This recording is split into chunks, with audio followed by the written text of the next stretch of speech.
into another edition of Bama and Bourbon with Aaron Suttles from Yay, Alabama. I'm Lance Taylor from the Next Round on Roll Tide Pods. Like, subscribe. Unfortunately, our last episode, but it's only for like, what am I doing? Quick math, 4 months. Yeah. We'll be back. We'll be right back. Yeah, so. That'll be season 4 for us? It will be, yeah. How about that? Yeah, it's pretty crazy. And a lot of good things, interesting things have obviously happened. Alabama has won a national championship in football, right? Year one, maybe? I think we just missed it. Yeah, maybe we did miss that. But Alabama's coming off the Final Four appearance of basketball for the first time in program history. Just an incredible run. Nobody saw this. But they got there. They ran into the machine, which is UConn. Nobody played was them as beating well as UConn. anyone in the tournament did. They did, yeah. I said that, if you go back, and even if you go back over the last 2 years and you talk about their 12 opponents, I think you could make an argument of the 12, Alabama played them as well as anybody. I think Dan Hurley would probably tell you that. Yeah, and look, no, don't hold your heads down. That team was a machine. And UConn, 6 national championships since '99. That's crazy. Like, what they've done is historic. I know a lot of people don't like him. I like Dan Hurley. I don't, but I like how I respect him. how he's brash. Like, he is brash. And him pushing his player in the middle of a play is a little bit much, but you can't argue with success. There's only a few people in the history of college basketball that won back. Damn, I did a heavy pour. I'm excited about the last one. These are some unique glasses, like Sanford Son 1975. I got them from Hallmark. Shout out to Luke and the guys at Hallmark Construction next door. I forgot our glasses. We record this on a Wednesday. We're supposed to do it on a Monday, and I've forgotten glasses 3 consecutive days. So anyway, this is the Basil Hayden Toast. I've had Basil Hayden. This was like the Wild West. People love their Basil Hayden. I was going to say, my first sip, I'm like, that's awful light. It's 80 proof. And so Chan from Pink Package Beverage Place, he dropped this off on Monday, and he said, your final bourbon of the season is going to be your lightest. And I don't think we've had anything under a 90 proof. It's been a strong season. This is very, very light. You'll taste it on the first taste, and especially the way it finishes. It finishes very light. It's my new beach drink. So if you don't love the heat of bourbon, this might be the one for you. Yeah, this is good. I told him I'd never heard of the toast. Basil Hayden goes back centuries, and it was one of the first bourbons out there, at least. I think in one of my favorite shows, Deadwood, they only did 2 seasons. Did you ever watch Deadwood? No. Really, really good. Ian McShane, one of the best characters ever, but I think they were drinking Basil Hayden in that. Anyway, this is Kentucky Straight Bourbon Whiskey. Basil Hayden Toast consists of an entirely new brown rice mash bill and a secondary finish in toasted barrels. Result is a bourbon with less spice, which you mentioned, deepened notes of sweet caramel with a bright, light mouthfeel. This might be a good introductory whole bourbon that doesn't scare people off, because some of the bourbons that we've had this year, I think they would scare people off that aren't used to bourbons. I was tasked with finding a fill-in bourbon that day you were out and Ryan filled in for us, because Ryan's not really a bourbon guy, so I wanted something that wasn't. This would be perfect. It would be perfect, yeah. And he showed me. I think you went High Point. Yeah. Yeah. No, High West. Yeah, High West. Yeah. Anyway, really, really good. Special thanks to the Beverage Place Pink Package. We'll get to that. We'll get to Yay, Alabama. We'll get to spring football. Yeah. But the basketball, I guess the questions I would ask, and I got crushed for this. Grant Nelson coming in, people believed was going to be Dalton Connect-like. Not a national player of the year, so to speak, but a guy that was going to be explosive, could do it all. Yeah. And you just didn't see that confidence. No. But, boy, you saw it in March. And I made the point that if Grant Nelson comes back, I don't think he's going to score to the level of Connect, but he can do absolutely everything. Put it on the floor, take it to the rack. The dunk over Klingon was amazing. He can rebound. He's coming off a 15-rebound performance. Yeah. So a couple of questions. How good can he be? And number 2, do you think he'll be back? I think we've all in some area of our life faced something we've entered into we were a little insecure. And I think it affects your performance in that when you enter that way. And then there's moments we've had where we've got confidence and then you just take off. I think that's what happened with Grant, because he was sort of a roller coaster this year. Well, he's North Dakota State. You come in, you're playing in the SEC, you're playing in front of full capacity. The guys from Devils Lake, North Dakota, which I think is like 2,000 people. And I saw some of the film of the And he's kind of a shy kid, right? He is. He's quiet. But I saw some of the film of the teams he was competing against, and it's a different level. But I think And again, it's such a small sample size. I don't want to go too big with, but I think the North Carolina game turned the light on for him. Yeah, he dominated that game. Mark Sears is deferring to him. Well, yeah, and he said that. I mean, Coach was talking about it. Built his confidence, and then I think if he did come back, he'd be a different player because I think he would wear that air of confidence that he earned at the end of the season. Yeah, so you mentioned Sears. I mean, Sears, again, we got numb to how good that guy was. Those are the two, for me, if I'm like, I've got to pick on the playground, two guys I've got to have come back. It's Sears, then it's Grant Nelson. We know the only guy that's out of eligibility is Aaron Estrada. Yeah. How do you think Nate ends up forming this roster? Because, look, I'm not a big recruiting guy, especially when it comes to basketball. Yeah. So I hear that he's got some massive guys coming in. He's got 3 guys that were McDonald's All-American finalists. So, and they're all like 6'8", 6'9", 6'10". And they can all shoot it, I'm sure. And so, look, hard decisions are going to have to be made, and it's a good problem to have if you're Nate because you're there now. He said it. He put the pressure on himself after beating North Carolina, or even before North Carolina. He said, we got to get to a Final Four to be taken seriously as a program. Now, he did that, like, I think the first round he was saying that, before they even beat North Carolina. So he recognized it. They're there now. And people want to play that style of basketball. And he can recruit. And I think the dominoes are falling where Alabama's going to become a destination. I'm not saying they're going to be the next blue blood. I'm not putting any of that on them. I'm just saying the next few years of Alabama basketball is going to be a lot of fun. You're going to get a lot of kids that can really play the game of college basketball that want to play for Nate Oats. Well, look, and you guys are building that collective. You're doing it the right way. There's more money coming in, and it's a fun style of basketball. So I think it's going to be appealing for a lot of guys that come in. Brown asked me last week on the next round, who will be the next SEC team to make a Final Four run? And I immediately said Alabama again. As good as what Bruce has got at Auburn and Tennessee, although they've yet to be to a Final Four, they've got it dialed in. And then I hear Calipari's going to Arkansas. I do think he's going to be rejuvenated. I think there's going to be chip on shoulder. Yeah. I think he will have a point to prove. So Arkansas jumps up in the mix. I think Todd Golden at Florida. SEC basketball is legit now. Yeah, we counted, and we might be wrong on this, 7 guys, if Scott Drew does take this Kentucky job, that have got Final Four experience. Chris Beard, we even mentioned at Ole Miss. Yeah, and I think he's maybe the best coach out there. Yeah. Look, the SEC is ridiculous because now they're pouring. For so long, it was football, and now the SEC, because of these huge football contracts, they're reinvesting that money into coaching for college basketball. Well, and it helps. Like you see this, you see a lot of these recruits that come out of Tuscaloosa, but being able to have a great football program and in turn a basketball program. When you got football recruits coming in on a basketball weekend and they see a great atmosphere. It's a part of the college experience. It's better. Because you walk into a football stadium, even though it's not basketball, and you say, oh, these fans are engaged. They care about this. And in parts of the country, let's be honest, you could probably draw a line at a certain point in the United States, and west of that, they don't really care that much. I don't know if you saw the interview that Bo Nix had, I think, with The Ringer. He was basically talking about how much more healthy it is out there, which is good for the mental health. It is. But it also talks about the passion. And look, Washington made the college football playoff, and USC's had some great teams. Once you get rolling, they care, but it's not the level it is. It kind of reminds me of this. Like Randy Johnson was better with Arizona and Seattle than he was with the Yankees. And I don't have these numbers to back me up, but I remember the first day he was on the street as a New York Yankee and people coming up to him and talking to him. When you're a New York Yankee, you're a quarterback for the Giants or the Jets, you're a head coach in that market, it is a different animal. And that's what you've got from the Pac-12, the former Pac-12, to what you've got in the SEC. And look, I get it. It's a legitimate point. But the guys that choose to play in this league, they know what they're getting into. And they love the support, and people want to compete. And I think because of that, the SEC is going to be a monster. But do you think Nate Oats ever wins a national championship? I mean, I would lean no just because it's so difficult to do. I mean, like, we go back to Tom Izzo, the last time the Big Ten won a national championship in '99. He's been to 7 Final Fours since, and he's never won one. I mean, just think, when I think about how hard it is to win a college basketball national championship, I think how long, pretty much our entire lives, that Duke has dominated. And they got 5. Yeah.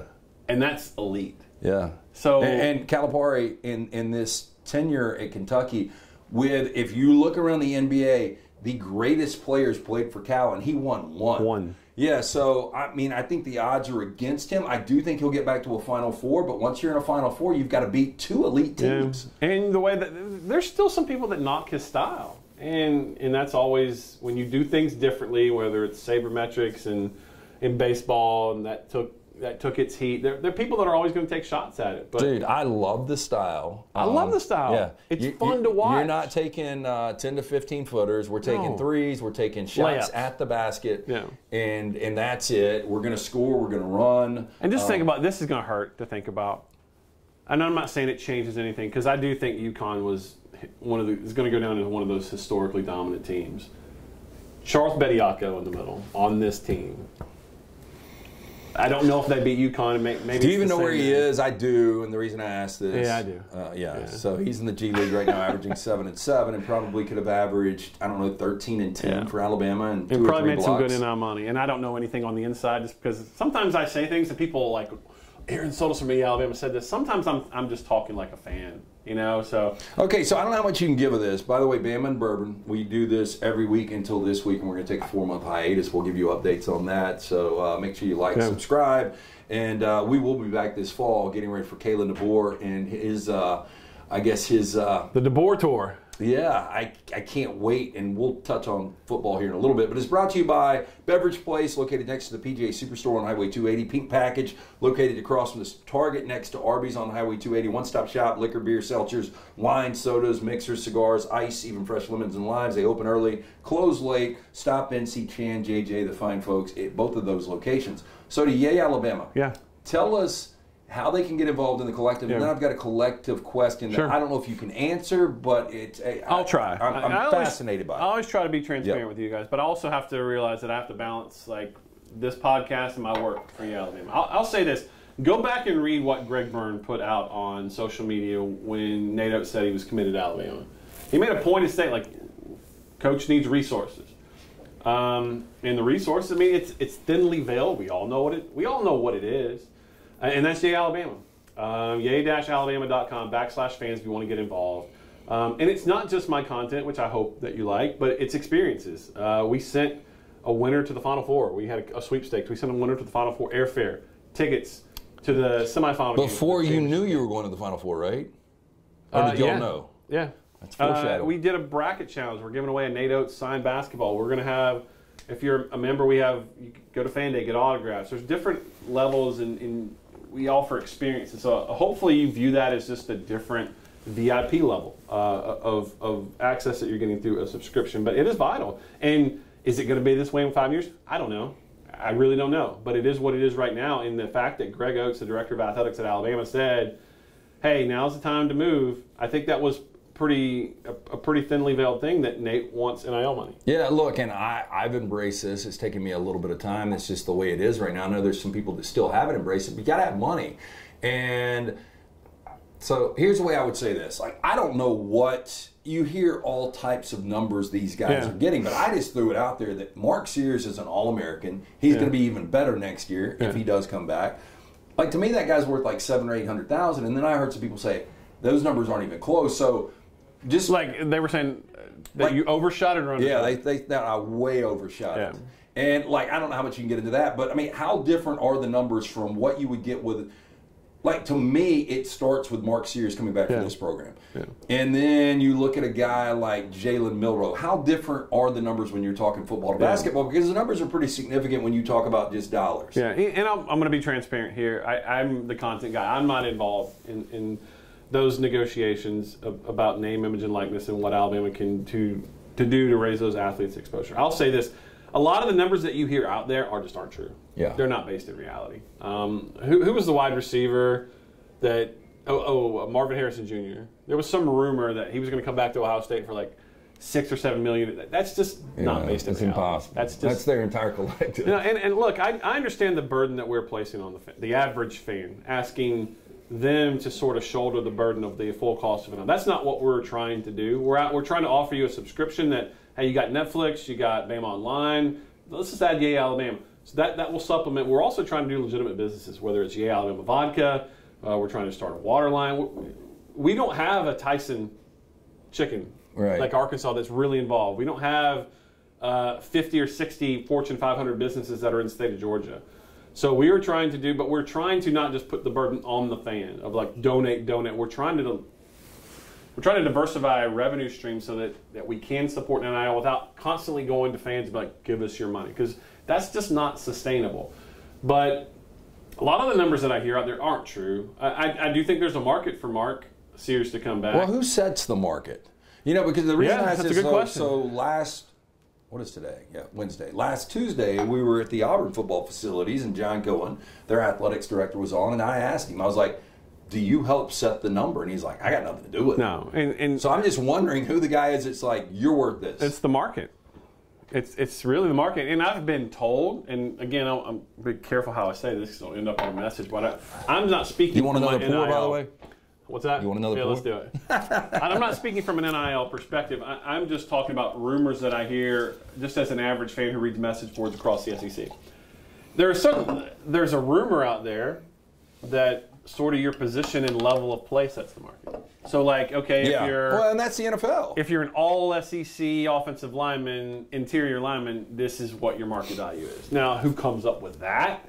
Who knows? And a lot of it... But I think once we get to that point, and this might be a bad example, but you know, when you franchise a player in the NFL, you get an average of the top 5 salaries at that position. Right. If you have a portal where you have 5 elite quarterbacks that go in, and you know what they all made, then you've got kind of a median price. Yeah. And there's always going to be an outlier. If your team really, especially quarterback, if your team really needs a quarterback, you're going to probably overpay for it, right? If you have a hole on your roster that's glaring, that could be the difference between a championship season and just a really good season, maybe that value is inflated. I do know this, there are a lot of people... NIL has created a niche market in almost every aspect of it.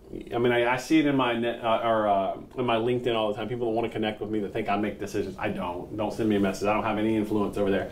But whether it's an uncle or a dad or a street runner or an agent, like they're the ones that try to negotiate these things, and everyone's flying by the seat of their pants. And this is another tangent. We're going to get you on the next round before we have another Bama and Bourbon coming up in August, but. You know, I was one of those, and I brought this up yesterday with Caitlin Clark. Like, I really don't understand. Like, she's going to be monetarily set. It doesn't matter if she decides, which she already has, to go to the WNBA. And Indiana Fever's going to take her number one. But I would have stayed at Iowa because I think the exposure, it's not going to get any higher than it is. Yeah. I think the exposure is going to drop with the WNBA. But, like, and this would help you guys, and I just randomly threw out Taco Bell. But if Taco Bell went to Caitlin Clark's reps and said, we want to do an exclusive deal. We don't want her marketing. We don't want a bunch of stuff where she's, you know, got this and this and this. We want her to sign an exclusive deal with Taco Bell, and we'll give her $10 or $15 million a year. I think a brand could do that, and everywhere she goes, she's pimping Taco Bell gear. She's getting mentions. It's a really she's good doing idea. Social media posts. But that would help you guys too, right? And I think that was initially what we all thought NIL would be. Yeah, because nobody sees these guys endorsing anything. Nothing. Because I want you to put yourself... Several of you watching, you included, are business owners. You are staking your business reputation on an 18 to 22-year-old, and that's dangerous. And you make dumb decisions. Your brain is still developing. You're growing up. I mean, I'm not blaming any of the college kids. I did things now that if there was social media or cameras on a phone, I'd have gotten in a lot of trouble for it. We all did. That's part of growing up. I wouldn't be here, honestly. And it's sort of unfair to these kids now, but that's part of it. So. If you make a dumb mistake and you are tied to a business, you're hurting them. So that's why we haven't seen a ton of these deals. But someone like Caitlin Clark, who's established himself, we saw Caleb Williams had national deals, Bryce Young at Alabama had national deals. If you're a certain level, look, there's a lot of hot takes right now. I mean, Caitlin Clark could have been in Fansville for the football commercials. There are a lot of hot takes like this is a phenomenal moment for women's college basketball. I'm not a misogynist. I'm not taking anything away from that. But this is a moment. Oh, yeah. I don't think it's a movement because Caitlin Clark is special. Now, I will agree that the transfer portal and the one and dones are hurting men's college basketball because you get to know there was a villain story, whether Angel Reese was a villain or not. That's the way it was portrayed against Caitlin Clark. So it built a narrative all season long. So that you get eyeballs. You want drama. That has helped, but there are special players, and Caitlin Clark is a special player. I think I said this last week. I've never watched a women's Final Four before. I made a point to watch it. Watch every game. I made a point to watch every it game. because I was 3-0 in the women's. There was a Final lot Four. that went into that. Like, not only is she a phenomenal shooter, and which is the Steph Curry factor that's taken over basketball at every level. She made buzzer beaters multiple times. Oh, yeah. And I'm not talking like a layup. Like, she's hitting it from the logo and then running off the court multiple times. It takes something like that to create a viral moment like we've seen in women's sports. And men doesn't have the personality right now. He's Aaron Suttles from Yale, Alabama. I am Lance Taylor from the Next Round. This is Roll Tide Pods. Like, subscribe, give us a thumbs up. It's going to be your final one of the season. We'll get back in August. We are drinking the Basil Hayden Toast. What does toasted mean in bourbon? I'm going to give you this because I had no idea. Again, Toasted barrels, right? Plenty of Basil Hayden. You always jump the gun on this. While the interiors of traditional charred barrels are scorched for about a minute at high heat, toasted barrels are toasted. Rather than a quick burst of heat, toasted barrels are exposed to lower, more prolonged heat that goes deeper into the wood. It's a fantastic tasting bourbon. Now, I have been used, and I just really drink mine neat now. Again, for nostalgic purposes, when I get around football season, I'll mix a little bourbon and Coke because I enjoy that. But this is the way I typically do it on weekends, and this is the result. I'll come downstairs and I'll be like, holy hell, I've drank a fifth of bourbon. But it goes fast. But with all that said, this is more of an enjoyable one. Like, you went for seconds. We don't go for seconds. I never go for seconds, which is probably dangerous for me driving home. Yeah, this is, I don't know, it's just very enjoyable. So I would highly recommend this one. I can't wait to take this bottle home and put it in the collection. You know, I've been on a kick lately. I've been doing a lot of old fashions. Really? Yeah. I love old fashions. And my ex-wife gave me a book on how to properly make them. In my estimation, it's the perfect cocktail. Oh, I think if it's made right. If it's made right. If it's made right. And, you know, sometimes you like the taste of the bourbon, but you also want the mix. And to be able to mutter up everything with the cherries, the orange, and everything, like, I just haven't gotten that skill set yet. Have you tried it? No, because I like going out and ordering one. Well, and that's why a lot of places charge you $24 for a good old fashioned. At my club, I've racked up. The last month has been deadly. This next month's bill is going to be tough. That's got you. Look, you got the great rowback gear on, looking very springy. Okay, quickly to football before we get out of here on a final edition of Bama and Bourbon. You know, somebody came up today. If you're at the spring game this weekend, what is the most interesting thing you are looking forward to? And I thought about it for a second. I was like, I got to go back. Like, I know Ryan Williams is getting all of this buzz. But he's not there. I know. But the last time Alabama was dominant, and this was going to be my point, was when Alabama had dominant wide receivers. Like, they haven't won a national championship since you had dominant receivers. Mechie and Devontae. And I think there's a correlation with that. And, you know, I know you've compared Kendrick Law to Deebo Samuel. Yep. I know Kobe Prentice has been, the coaches have talked openly about him. Yep. Ryan Williams will be there. Wide receivers, how fascinated are you to see if there's going to be one of those dominant guys? And would that be the area, or would you go a different direction? Well, I'll put a disclaimer on it in that spring, considering the fact that the ESPN is broadcasting one spring game this year, and it's Alabama. Do you think if Saban was there, they would be doing it, or you think it would be probably Georgia? I think the fact that DeBoer making the college football playoff, the historic change, I think is added to that. He's going to do things differently than Nick Saban too. Like, the format is going to be different. Like, he's had to negotiate with ESPN what the format will be, so he doesn't, because he wants it in and out of there. Like, he did not want. So, we're like, Coach, you got to fill 2 hours. You don't want to put anything on film though, so I don't know how much we're going to see of that. If there's one thing, can part of the 2 hours be we've got a Q&A with DeBoer before? Well, I think they're going to talk to him on the field, like they did with Saban. If there's one thing about A&A that I will point out to Alabama fans, and if you're an Auburn fan watching this, I don't know why you're doing that to yourself, but Nick Saban multiple times talked about the effect that the 2007 A-Day had on his program long term. Like, this organic sense of overwhelming support. I would encourage fans, because the weather is scheduled to be pretty nice, forecast to be pretty nice on Saturday, get there, support the program. It worked wonders for Coach Saban, and there wasn't a marketing effort that Alabama put out. People just were fascinated and they wanted to go. What do you think that number is? If I put it at 50,000, would you go over? I'd go over. Yeah. If the weather's nice, I'd go over. Now, I mean, the only thing that hurts it really is if you are traveling or the Masters. Yeah, it's Masters, it's ESPN, it's the fact that, look, there's a certain level of satisfaction you have of an Alabama fan that you just came off a Final Four run. So Alabama in 2007 in sports, it was a pretty. Oh yeah. It was a desert. It was. It is not the same desert today. That's why you need to get out there and help. Because look, recruits are watching, and DeBoer's doing a great job recruiting. I don't know if I'm leaking anything here, but we got him going to Bama throwing the month. Oh yeah, I did hear that. That's coming up at the end of the month. Yeah, and there's a couple of players that are going here as so well. we're doing a lot of things to get our coach out there, but we need your support. Because look, if you want motivation, go search the 2023 Washington spring game. You can count them on your hands and your toes. There's no one there. Blow his mind. Make him know where he is on Saturday when he walks into Bryant-Denny Stadium for the 8A game. Let him know that you support him. So special thanks to the Beverage Place, Pink Package, Chan, JJ for all they do for us here at Bama and Bourbon. We love the Basil Hayden Toast, especially if you are...